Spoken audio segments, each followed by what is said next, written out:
नमस्कार दोस्तों, चंद्रयान-3 ने चांद पर एक बार फिर से सुरक्षित उड़ान भरकर चांद पर दूसरी जगह सॉफ्ट लैंडिंग की है और यह बहुत ही बड़ा और ऐतिहासिक कदम है जिसका वीडियो मैं आपको दिखाऊंगा।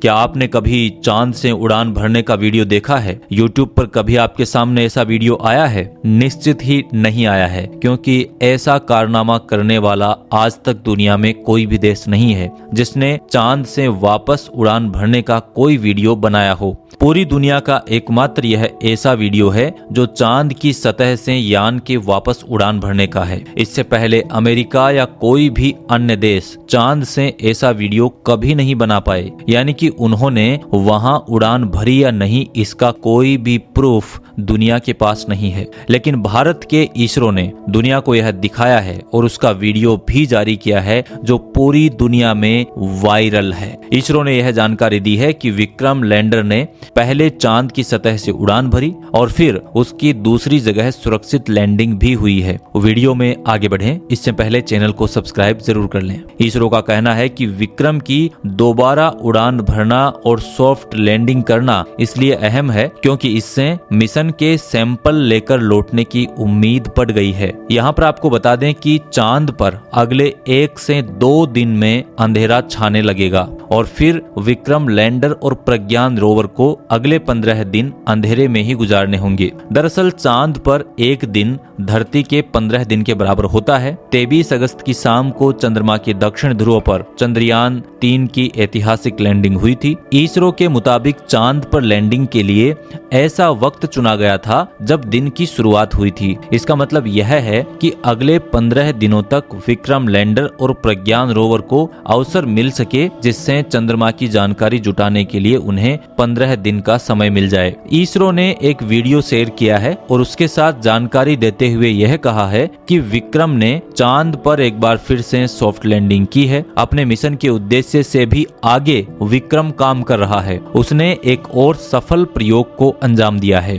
विक्रम लैंडर का इंजन एक बार फिर से स्टार्ट हुआ और वह चंद्रमा की सतह से 40 सेंटीमीटर तक ऊपर उठा और फिर 30 से 40 सेंटीमीटर की दूरी भी उन्होंने दोबारा पार की, जिसके बाद सॉफ्ट लैंडिंग हुई। चांद से वापस उड़ान भरना और वहां पर सॉफ्ट लैंडिंग करना इसलिए और भी ज्यादा महत्वपूर्ण हो जाता है कि जब भविष्य में कोई ऐसा मिशन भेजा जाए जो चांद से सैंपल रिटर्न लेकर आएगा या ह्यूमन मिशन के दौरान मानव को वहां से वापस पृथ्वी तक लाने के लिए किस प्रकार से चांद पर यान उड़ान भरेगा, इसको समझने के लिए महत्वपूर्ण है। इस समय विक्रम लैंडर के सभी हिस्से और यंत्र सही से काम कर रहे हैं। यह छलांग लगाने से पहले विक्रम लैंडर के रैंप, चास्टे और इल्सा पेलोड को बंद कर दिया गया था। दोबारा सॉफ्ट लैंडिंग के बाद फिर से इसे खोल दिया गया। इसके पहले चंद्रयान-3 के प्रज्ञान रोवर को चांद पर ऐसी जगह लाकर स्लीप मोड में डाल दिया गया है ताकि जब दोबारा सूरज उगे तो सौर ऊर्जा उसे मिल सके और वह दोबारा से एक्टिव हो पाए। यहाँ पर एक महत्वपूर्ण जानकारी मैं आपको यह भी दे देता हूँ, क्योंकि यह सवाल पूछा जा रहा है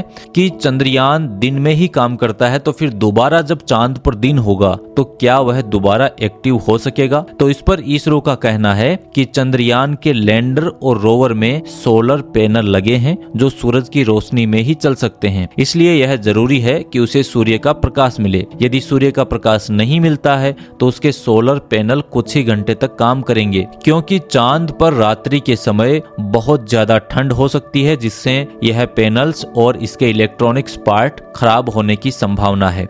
हालांकि यह कंफर्म नहीं है कि दोबारा दिन होने पर वह सक्रिय होंगे या नहीं। अगर ऐसा होता है तो यह इसरो के लिए और भारत के लिए एक बहुत बड़ी उपलब्धि होगी। यहाँ पर आपको बता दें कि लैंडर और रोवर को चांद पर केवल 14 दिन के लिए कार्य करने के लिए ही डिजाइन किया गया था। चंद्र दिवस 22 अगस्त को शुरू हुआ था और हमारी लैंडिंग लगभग दूसरे दिन के अंत में थी। वहां से विक्रम और प्रज्ञान दोनों ने हमारी उम्मीदों से बढ़कर असाधारण प्रदर्शन किया है। मिशन के सभी उद्देश्य पूरे हो गए हैं, इसलिए इसे स्लीप मोड में डाला गया है, यानी कि अस्थायी तौर पर उसे मशीन को बंद कर दिया गया है। चांद पर अगले 1 से 2 दिन में अंधेरा छाने लगेगा, सूरज ढल जाएगा, फिर लैंडर और रोवर 14 से 15 दिन तक रात में रहेंगे, यानी चांद की रात की शुरुआत होने वाली है। लेकिन अभी चांद पर दिन है, या यूं कहें कि शाम होने वाली है। चंद्रयान 23 अगस्त 2023 को शाम 6:04 4 मिनट पर चांद के दक्षिण ध्रुव के पास उतर गया था। उस समय वहां पर सूरज उग रहा था।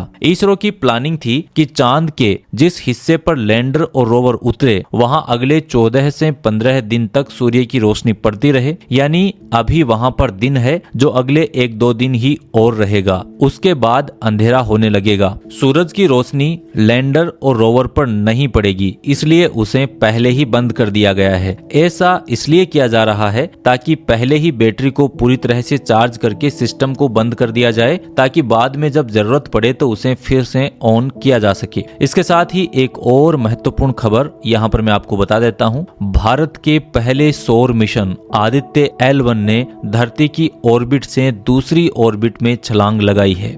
भारतीय अंतरिक्ष अनुसंधान संगठन इसरो ने बताया है कि अब स्पेसक्राफ्ट 282 किलोमीटर गुना 40,225 किलोमीटर के ऑर्बिट में है। वह 18 सितंबर तक धरती के चारों तरफ 4 बार अपनी ऑर्बिट को बदलेगा। धरती के चारों तरफ ऑर्बिट इसलिए बदली जा रही है जिससे कि उसे रफ्तार मिल सके, फिर वह 15 लाख किलोमीटर लंबी यात्रा को पूरा कर सके। इसके बाद आदित्य L1 पॉइंट के लिए रवाना होगा जो उसकी मंजिल है। रविवार को इसने पहली छलांग लगाई थी। इसरो ने पहली बार संपर्क के लिए अक्स बैंड फ्रीक्वेंसी का इस्तेमाल किया है। इसरो के पास सैटेलाइट से संपर्क करने के लिए 2 बैंड हैं, पहला एस बैंड और दूसरा अक्स बैंड। अक्स बैंड पृथ्वी के बाहर के मिशन को कम्युनिकेशन का सबसे सटीक बैंड है। इसकी मदद से दूर के सैटेलाइट के साथ कम्युनिकेशन करना आसान होता है। इसरो अपने नए मिशन के लिए अक्स बैंड तकनीक की टेस्टिंग कर रहा है। भारत के पहले सूर्य मिशन आदित्य L1 को शनिवार यानी कि 2 सितंबर को आंध्र प्रदेश के श्रीहरिकोटा स्थित सतीश धवन अंतरिक्ष केंद्र से लॉन्च किया गया था। इसरो के PSLV